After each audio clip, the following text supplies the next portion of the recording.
ನಮಸ್ಕಾರ ಸ್ನೇಹಿತರೆ, ಇವತ್ತು ನಾವು ಒಬ್ಬ ಅಸಾಧಾರಣ ವ್ಯಕ್ತಿಯ ಬಗ್ಗೆ ಮಾತಾಡಲಿದ್ದೇವೆ. ಆತನೇ ಬ್ರೂಸ್ ಲೀ. ಮಾರ್ಷಲ್ ಆರ್ಟ್ಸ್ ಜಗತ್ತಿನಲ್ಲಿ ದೇವರೆಂದೇ ಕರೆಯಲ್ಪಡುವ ಈ ಮನುಷ್ಯ ಒಂದು ಕಾಲದಲ್ಲಿ ಗಲಿಯಲ್ಲಿ ಓಡಾಡುತ್ತಿದ್ದ ಸಾಮಾನ್ಯ ಹುಡುಗನಾಗಿದ್ದ. ಊರಿನ ಮಕ್ಕಳೊಂದಿಗೆ ಜಗಳವಾಡಿ ಸೋತು ಬೇಸರದಿಂದ ಮನೆಗೆ ವಾಪಸ್ ಬರುತ್ತಿದ್ದ. ಆದರೆ ಕೆಲವೇ ವರ್ಷಗಳಲ್ಲಿ ಆ ಸಾಮಾನ್ಯ ಹುಡುಗ ಜಗತ್ತಿನ ಅತ್ಯಂತ ಭಯಾನಕ ಮಾರ್ಷಲ್ ಆರ್ಟಿಸ್ಟ್ ಆಗಿ ಮಾರ್ಪಾಡಾದ. ಕೈಯನ್ನು ಎತ್ತಲಾಗದಿದ್ದ ಆ ಬಾಲಕ ಕ್ಷಣಾರ್ಧದಲ್ಲಿ ಯಾರನ್ನಾದರೂ ನೆಲಕುರಿಯುವ ಶಕ್ತಿಯನ್ನು ತನ್ನದಾಗಿಸಿಕೊಂಡ. ಉದಾಹರಣೆಗೆ, ಕೈಯಲ್ಲಿರುವ ನಾಣಕ್ಕೆ ಕ್ಷಣದಲ್ಲಿ ಬದಲಾಯಿಸಿ ಬಿಡುವುದು, ಕೇವಲ 2 ಬೆರಳುಗಳಿಂದ ಪುಷ್ಅಪ್ಸ್ ಮಾಡುವುದು, ನಂಚಕ್ನೊಂದಿಗೆ ಟೇಬಲ್ ಟೆನಿಸ್ ಆಡಿ ಪ್ರೊಫೆಷನಲ್ ಆಟಗಾರರನ್ನು ಸೋಲಿಸುವುದು. ಹೀಗೆ ಅವನ ಜೀವನದಲ್ಲಿ ಎಷ್ಟೋ ದೊಡ್ಡ ಸಾಧನೆಗಳನ್ನು ಮಾಡಿದ್ದಾನೆ. ಇವತ್ತು ಬ್ರೂಸ್ ಲೀ ಅವರ 9 ಅದ್ಭುತ ಫೈಟಿಂಗ್ ಕೌಶಲ್ಯಗಳ ಬಗ್ಗೆ ವಿವರವಾಗಿ ತಿಳಿಯೋಣ. ಇವುಗಳ ಬಗ್ಗೆ ಕೇಳಿದರೆ ನೀವು ಖಂಡಿತವಾಗಿಯೂ ಆಶ್ಚರ್ಯಗೊಳ್ಳುವಿರಿ. ವಿಡಿಯೋ ಶುರು ಮಾಡುವ ಮುನ್ನ ಒಂದು ಚಿಕ್ಕ ಕೋರಿಕೆ: ಈ ಕಂಟೆಂಟ್ ನಿಮಗೆ ಇಷ್ಟವಾದರೆ ನಮ್ಮ ಯೂಟ್ಯೂಬ್ ಚಾನೆಲ್ಗೆ ಸಬ್ಸ್ಕ್ರೈಬ್ ಮಾಡಿ. ಈ ಚಾನೆಲ್ನಲ್ಲಿ ಇಂತಹ ರೋಚಕ ಅದ್ಭುತ ವಿಡಿಯೋಗಳನ್ನು ನೀವು ನೋಡಬಹುದು. ಸಬ್ಸ್ಕ್ರೈಬ್ ಬಟನ್ ಉಚಿತ, ಆದರೆ ನಿಮ್ಮ ಬೆಂಬಲ ನಮಗೆ ದೊಡ್ಡ ಪ್ರೇರಣೆ ಕೊಡುತ್ತದೆ. 1 ಇಂಚಿನ ಪಂಚ್. ಸ್ನೇಹಿತರೆ, ಕೇವಲ 1 ಇಂಚು ದೂರದಿಂದ ಪಂಚ್ ಹೊಡೆದರೆ ಎದುರಿಗಿರುವವನು 2 ಮೀಟರ್ ದೂರ ಒಡ್ಡಾಡಿ ಹೋಗುತ್ತಾನೆಂದು ಊಹಿಸಬಹುದೇ? ಅದು ಬ್ರೂಸ್ ಲೀ ಒಂದೇ ಒಂದು ಹೆಜ್ಜೆ ಕೂಡ ಇಡದೆ. ಇದು ಕಾಲ್ಪನಿಕ ಕಥೆಯಲ್ಲ, ಬ್ರೂಸ್ ಲೀ ಅವರ ನಿಜವಾದ ಸಾಮರ್ಥ್ಯ. 1966ನೇ ಇಸವಿಯಲ್ಲಿ ನಡೆದ ಲಾಂಗ್ ಬೀಚ್ ಇಂಟರ್ನ್ಯಾಷನಲ್ ಕರಾಟೆ ಟೂರ್ನಮೆಂಟ್ನಲ್ಲಿ ಬ್ರೂಸ್ ಲೀ ಈ ಅದ್ಭುತವನ್ನು ಜಗತ್ತಿನ ಮುಂದೆ ತೋರಿಸಿದರು. ಎದುರಿಗೆ ಒಬ್ಬ ಅನುಭವಿ, ಬಲಿಷ್ಠ ಫೈಟರ್ ನಿಂತಿದ್ದ. ಬ್ರೂಸ್ ಲೀ ಕೇವಲ 1 ಇಂಚು ದೂರದಿಂದ ಪಂಚ್ ಹೊಡೆದರು. ಆ ಫೈಟರ್ ಕುರ್ಚಿಯೊಂದಿಗೆ 2 ಮೀಟರ್ ದೂರ ಜಾರಿ ಹೋದ. ಅಷ್ಟಕ್ಕೆ ಆಗಲಿಲ್ಲ. ನಂತರ 6 ಇಂಚು ದೂರದಿಂದ ಮತ್ತೊಂದು ಪಂಚ್. ಈ ಬಾರಿ ಆ ಫೈಟರ್ 10 ಅಡಿ ದೂರ ಜಾರಿ ಹೋದ. ಆಶ್ಚರ್ಯಕರ ಸಂಗತಿಯೇನೆಂದರೆ ಬ್ರೂಸ್ ಲೀ 1 ಇಂಚು ಕೂಡ ಕದಲಲಿಲ್ಲ. ಇದು ಒಂದು ದೊಡ್ಡ ಕಲ್ಲನ್ನು ಫುಟ್ಬಾಲ್ಗೆ ಒಡ್ಡಿದಂತೆ. ಕಲ್ಲು ಅಲ್ಲಿಯೇ ಸ್ಥಿರವಾಗಿರುತ್ತದೆ, ಆದರೆ ಚೆಂಡು ದೂರ ಒಡ್ಡಾಡಿ ಹೋಗುತ್ತದೆ.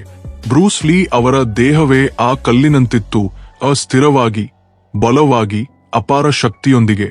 1 ಇಂಚಿನ ಪಂಚನ್ನು ಜಗತ್ತಿಗೆ ಪರಿಚಯಿಸಿದವರು ಬ್ರೂಸ್ ಲೀ ಮಾತ್ರ. ಇಂದಿಗೂ ಈ ತಂತ್ರವನ್ನು ಕಲಿಯಲು ಎಷ್ಟೋ ಜನ ಪ್ರಯತ್ನಿಸುತ್ತಾರೆ, ಆದರೆ ಬ್ರೂಸ್ ಲೀ ಮಟ್ಟಕ್ಕೆ ಯಾರೂ ತಲುಪಿಲ್ಲ. 2 ಕಣ್ಣಿಗೆ ಕಟ್ಟು ಕಟ್ಟಿಕೊಂಡು ಫೈಟಿಂಗ್. ಈಗ ಮತ್ತೊಂದು ಅಸಾಧಾರಣ ತಂತ್ರದ ಬಗ್ಗೆ ಮಾತಾಡೋಣ. ಬ್ರೂಸ್ ಲೀ ಕಣ್ಣಿಗೆ ಕಪ್ಪು ಬಟ್ಟೆ ಕಟ್ಟಿಕೊಂಡು ಫೈಟ್ ಮಾಡುತ್ತಿದ್ದ. ಹೌದು, ಕಣ್ಣಿಗೆ ಏನೂ ಕಾಣದಂತೆ ಎದುರಿಗಿರುವವನ ದಾಳಿಗಳನ್ನು ತಡೆದು ಕ್ಷಣಾರ್ಧದಲ್ಲಿ ಅವನನ್ನು ನೆಲಕುರಿಯುತ್ತಿದ್ದ. ಒಮ್ಮೆ ಅವನ ಶಿಷ್ಯ ಟಾಕಿ ಕಿಮುರಾನೊಂದಿಗೆ ಈ ಅದ್ಭುತ ಫೈಟ್ ಮಾಡಿದ್ದ. ಊಹಿಸಿ, ಕಣ್ಣಿಗೆ ಏನೂ ಕಾಣದು, ಎದುರಿಗೆ ಒಬ್ಬ ಫೈಟರ್ ದಾಳಿ ಮಾಡುತ್ತಿದ್ದಾನೆ. ಆದರೆ ಬ್ರೂಸ್ ಲೀ ಪ್ರತಿಯೊಂದು ದಾಳಿಯನ್ನು ತಡೆದು ಕ್ಷಣದಲ್ಲಿ ಅವನನ್ನು ನೆಲಕುರಿಯುತ್ತಿದ್ದ. ಮೊದಲ ದಾಳಿಯಲ್ಲಿ ಕಿಮುರಾ 1 ಕಿಕ್ ಹೊಡೆದ. ಬ್ರೂಸ್ ಲೀ ಆ ಕಿಕ್ನ ಶಬ್ದವನ್ನೇ ಆಧರಿಸಿ ಆ ಕಿಕ್ಕನ್ನು ಹಿಡಿದು ಒಂದೇ ಒಡ್ಡಿನಿಂದ ಕಿಮುರಾನನ್ನು ಕೆಳಗಿಳಿಸಿಬಿಟ್ಟ. ಮತ್ತೊಮ್ಮೆ ಕಿಮುರಾ ದಾಳಿ ಮಾಡಿದಾಗ ಬ್ರೂಸ್ ಲೀ ಅವನ ಭುಜವನ್ನು ಹಿಡಿದು ಕ್ಷಣದಲ್ಲಿ ನೆಲಕ್ಕೆ ಬೀಳಿಸಿದ. ಇದು ಹೇಗೆ ಸಾಧ್ಯವಾಯಿತು? ಬ್ರೂಸ್ ಲೀ ಅವರ ಅಸಾಧಾರಣ ಕೇಳುವ ಶಕ್ತಿ, ವೇಗವಾದ ರಿಫ್ಲೆಕ್ಸ್ಗಳು, ತೀಕ್ಷ್ಣವಾದ ಮನಸ್ಸು. ಅವನು ಕಾಲಿನ ಶಬ್ದ, ಉಸಿರಿನ ಲಯ, ಗಾಳಿಯಲ್ಲಿ ಕಂಡರಾದ ಚಲನೆಯ ಧ್ವನಿಯನ್ನು ಆಧರಿಸಿ ದಾಳಿ ಎಲ್ಲಿಂದ ಬರುತ್ತಿದೆ ಎಂದು ಊಹಿಸುತ್ತಿದ್ದ. 3 ಇಲ್ಲವೇ 4 ಬಾರಿ ಕಿಮುರಾ ದಾಳಿ ಮಾಡಿದರು. ಪ್ರತಿ ಬಾರಿಯೂ ಬ್ರೂಸ್ ಲೀ ಅವನನ್ನು ನೆಲಕುರಿಯುತ್ತಿದ್ದ. ಕಣ್ಣಿಗೆ ಕಾಣದೆ, ಭಯವಿಲ್ಲದೆ, ಕೇವಲ ಶಬ್ದವನ್ನೇ ಆಧರಿಸಿ ಫೈಟ್ ಮಾಡುವುದು ಮನುಷ್ಯನ ಸಾಮರ್ಥ್ಯಕ್ಕೆ ದಾಟಿದ ಒಂದು ಅದ್ಭುತ. ಮಾರ್ಷಲ್ ಆರ್ಟ್ಸ್ ಜಗತ್ತಿನಲ್ಲಿ ಬ್ರೂಸ್ ಲೀ ಅವರ ಈ ಕಣ್ಣಿಗೆ ಕಟ್ಟು ಕಟ್ಟಿಕೊಂಡು ಫೈಟ್ ಮಾಡುವ ದೃಶ್ಯ ಒಂದು ಅಸಾಮಾನ್ಯ, ಅವಿಶ್ವಸನೀಯ ಕ್ಷಣವಾಗಿ ಉಳಿದಿದೆ. 3 ನಂಚಕ್ನೊಂದಿಗೆ ಪಿಂಗ್ ಪಾಂಗ್. ಬ್ರೂಸ್ ಲೀ ಅವರ ಮತ್ತೊಂದು ಅದ್ಭುತ ಕೌಶಲ್ಯ ನಂಚಕ್ನೊಂದಿಗೆ ಟೇಬಲ್ ಟೆನಿಸ್ ಆಡುವುದು. ಹೌದು, ಒಂದು ಜಾಹೀರಾತಿನ ಶೂಟಿಂಗ್ಗಾಗಿ ಬ್ರೂಸ್ ಲೀ ಟೇಬಲ್ ಟೆನಿಸ್ ಆಡಲು ಬಂದಿದ್ದ. ಆದರೆ ಅವನ ಕೈಯಲ್ಲಿ ಟೇಬಲ್ ಟೆನಿಸ್ ಬ್ಯಾಟ್ ಇರಲಿಲ್ಲ, ಇದ್ದದ್ದು ನಂಚಕ್. ಎದುರಿಗೆ ಒಬ್ಬ ಪ್ರೊಫೆಷನಲ್ ಆಟಗಾರ ನಿಂತಿದ್ದ. ಆಟ ಶುರುವಾಯಿತು. ಬ್ರೂಸ್ ಲೀ ಸತತವಾಗಿ 6 ಇಲ್ಲವೇ 7 ಶಾಟ್ಗಳನ್ನು ನಿಖರವಾಗಿ ಹೊಡೆದ. ಎದುರಿಗಿದ್ದ ಆಟಗಾರ ಆಶ್ಚರ್ಯದಿಂದ ಬೆಕ್ಕಸಬೆಕ್ಕಾಗಿ ಬಿಟ್ಟ. ಕೊನೆಗೆ ಆ ಆಟಗಾರ ಸೋತು ಹೋದ. ನಂತರ ಇಬ್ಬರು ಚಾಂಪಿಯನ್ ಆಟಗಾರರು, ಈ ಆಟದಲ್ಲಿ ಎಷ್ಟೋ ಪದಕಗಳನ್ನು ಗೆದ್ದವರು, ಬ್ರೂಸ್ ಲೀಗೆ ಸವಾಲು ಹಾಕಿದರು. ಆದರೆ ಬ್ರೂಸ್ ಲೀ ಅವರ ಗಮನ, ಟೈಮಿಂಗ್, ನಂಚಕ್ನ ಮೇಲಿನ ನಿಯಂತ್ರಣ ಅಸಾಧಾರಣವಾಗಿತ್ತು. ಅವನು ಬಲಗಡೆ, ಎಡಗಡೆ, ಮೇಲೆ, ಕೆಳಗೆ ಎಲ್ಲ ಕೋನಗಳಿಂದ ಶಾಟ್ಗಳನ್ನು ಹೊಡೆದ. ಕೊನೆಗೆ ಆ ಇಬ್ಬರು ಚಾಂಪಿಯನ್ಗಳು ಬ್ರೂಸ್ ಲೀ ಕೈಯಲ್ಲಿ ಸೋತರು. ನಂಚಕ್ ಒಂದು ಆಯುಧ, ಆದರೆ ಬ್ರೂಸ್ ಲೀ ಅದರೊಂದಿಗೆ ಕೇವಲ ಮಾರ್ಷಲ್ ಆರ್ಟ್ಸ್ ಮಾತ್ರವಲ್ಲ, ಇಂತಹ ಸೂಕ್ಷ್ಮ ಆಟವನ್ನು ಆಡಿದ. ಈ ಚಿಕ್ಕ ನಂಚಕ್ನೊಂದಿಗೆ ಚೆಂಡನ್ನು ಇಷ್ಟು ನಿಖರವಾಗಿ ಹೊಡೆಯುವುದು ಒಂದು ಅದ್ಭುತವೇ ಸರಿ. ಇದು ಬ್ರೂಸ್ ಲೀ ಅವರ ಕೈಯ ಹಿಡಿತ, ಕಣ್ಣಿನ ಚೂಕು, ಮನುಷ್ಯನ ಸಾಮರ್ಥ್ಯವನ್ನು ಮೀರಿದೆ ಎಂದು ಸಾಬೀತುಪಡಿಸುತ್ತದೆ. 4. 2 ಬೆರಳುಗಳಿಂದ ಪುಷ್ಅಪ್ಸ್. ನೀವು ಒಂದೇ ಸಲಕ್ಕೆ ಎಷ್ಟು ಪುಷ್ಅಪ್ಸ್ ಮಾಡಬಹುದು? 30, 40 ಇಲ್ಲವೇ 50? ಈಗ ಬ್ರೂಸ್ ಲೀ ಬಗ್ಗೆ ಕೇಳಿ. ಅವನು ಕೇವಲ 2 ಬೆರಳುಗಳಿಂದ ಪುಷ್ಅಪ್ಸ್ ಮಾಡುತ್ತಿದ್ದ. ಹೌದು, 2 ಬೆರಳುಗಳ ಮೇಲೆ ತನ್ನ ದೇಹವನ್ನು ಎತ್ತಿ 100 ಬಾರಿ ಸತತವಾಗಿ ಪುಷ್ಅಪ್ಸ್ ಮಾಡುತ್ತಿದ್ದ. ಅದು ಒಂದೇ ಒಂದು ಬಾರಿ ಕೂಡ ನಡುಗದೆ. ಇದು ಯಾವುದೋ ಸ್ಟಂಟ್ ಅಲ್ಲ, ಇದು ಅವನ ಅಸಾಮಾನ್ಯ ಶಕ್ತಿ, ಸಮತೋಲನ, ನಿಖರತೆಯ ಸಂಕೇತ. ಅಷ್ಟೇ ಅಲ್ಲ, ಒಂದು ಕೈಯಿಂದ 400 ಪುಷ್ಅಪ್ಸ್, 2 ಕೈಗಳಿಂದ 1500 ಪುಷ್ಅಪ್ಸ್, ಅದು ಒಮ್ಮೆಗೆ ಆಗದೆ, ಸುಸ್ತಾಗದೆ.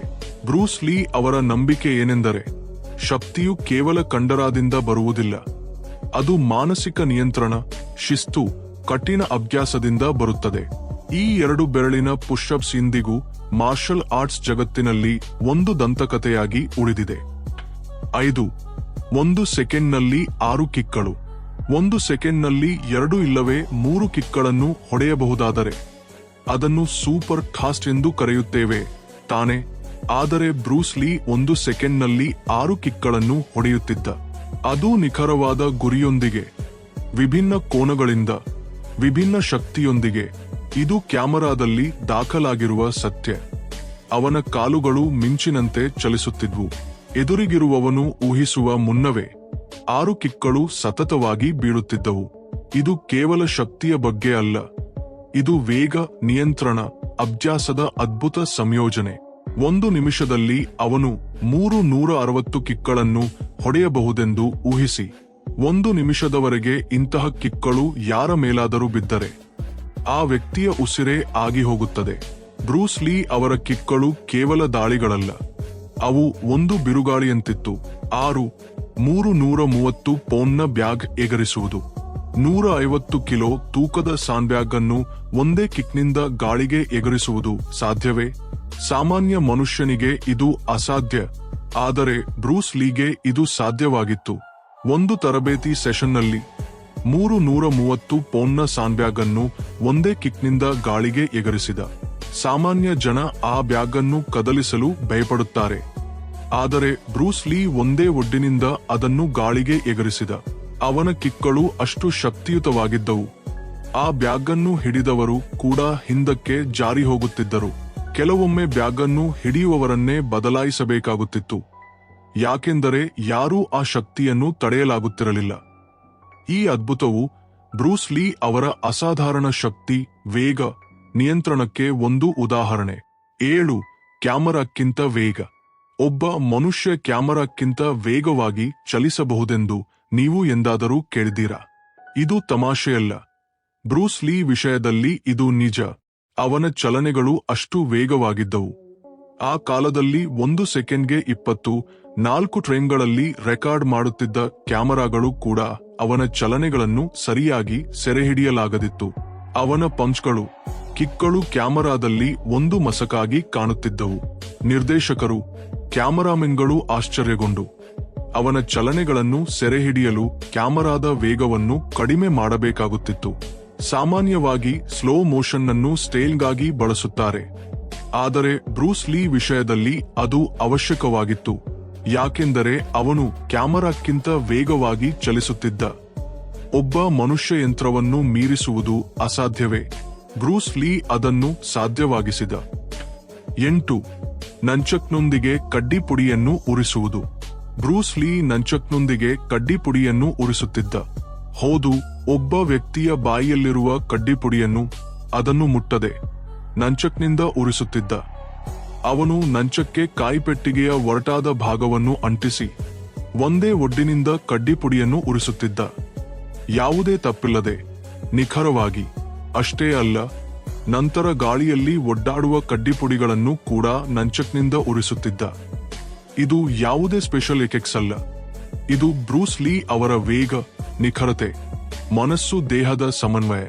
ಇದು ಮನುಷ್ಯನ ಸಾಮರ್ಥ್ಯಕ್ಕೆ ದಾಟಿದ ಒಂದು ಅದ್ಭುತ. 9 ಇಂಚಿನ ಪಂಚ್. 9ನೇ ಅದ್ಭುತವನ್ನು ತಿಳಿಯಲು ಬ್ರೂಸ್ ಲೀ ಅವರ 9 ಇಂಚಿನ ಪಂಚ್ ಬಗ್ಗೆ ಮಾತಾಡೋಣ. 1 ಇಂಚಿನ ಪಂಚ್ನಂತೆಯೇ ಇದು ಒಂದು ಶಕ್ತಿಯುತ ತಂತ್ರ. 9 ಇಂಚು ದೂರದಿಂದ ಹೊಡೆದ ಪಂಚ್ ಎದುರಿಗಿರುವವನನ್ನು ದೂರ ಒಡ್ಡಾಡಿಬಿಡುತ್ತಿತ್ತು. ಈ ತಂತ್ರವು ಅವನ ಶಕ್ತಿಯನ್ನು, ವೇಗವನ್ನು ಮತ್ತು ಸಂಪೂರ್ಣ ನಿಯಂತ್ರಣವನ್ನು ತೋರಿಸುತ್ತದೆ. ಇದು ಬ್ರೂಸ್ ಲೀ ಅವರ ಮಾರ್ಷಲ್ ಆರ್ಟ್ಸ್ ಕೌಶಲ್ಯದ ಮತ್ತೊಂದು ಉದಾಹರಣೆಯಾಗಿದೆ. ಸ್ನೇಹಿತರೆ, ಬ್ರೂಸ್ ಲೀ ಅವರ ಈ 9 ಅದ್ಭುತಗಳು ಮನುಷ್ಯನ ಸಾಮರ್ಥ್ಯವನ್ನು ಮೀರಿದವು. ಅವನು ಕೇವಲ ಒಬ್ಬ ಮಾರ್ಷಲ್ ಆರ್ಟಿಸ್ಟ್ ಅಲ್ಲ, ಒಬ್ಬ ದಂತಕಥೆ, ಒಂದು ಶಕ್ತಿ, ಒಂದು ಸ್ಫೂರ್ತಿ. ಈ ವಿಡಿಯೋ ನಿಮಗೆ ಇಷ್ಟವಾದರೆ ದಯವಿಟ್ಟು ನಿಮ್ಮ ಸ್ನೇಹಿತರೊಂದಿಗೆ ಶೇರ್ ಮಾಡಿ ಮತ್ತು ನಮ್ಮ ಚಾನೆಲ್ಗೆ ಈಗಲೇ ಸಬ್ಸ್ಕ್ರೈಬ್ ಮಾಡಿಕೊಂಡು ಪಕ್ಕದಲ್ಲಿರುವ ಗಂಟೆ ಚಿಹ್ನೆಯನ್ನು ಕೂಡ ಆಕ್ಟಿವೇಟ್ ಮಾಡಿ. ಧನ್ಯವಾದ ಸ್ನೇಹಿತರೆ, ನೋಡಿದಕ್ಕೆ ಧನ್ಯವಾದ.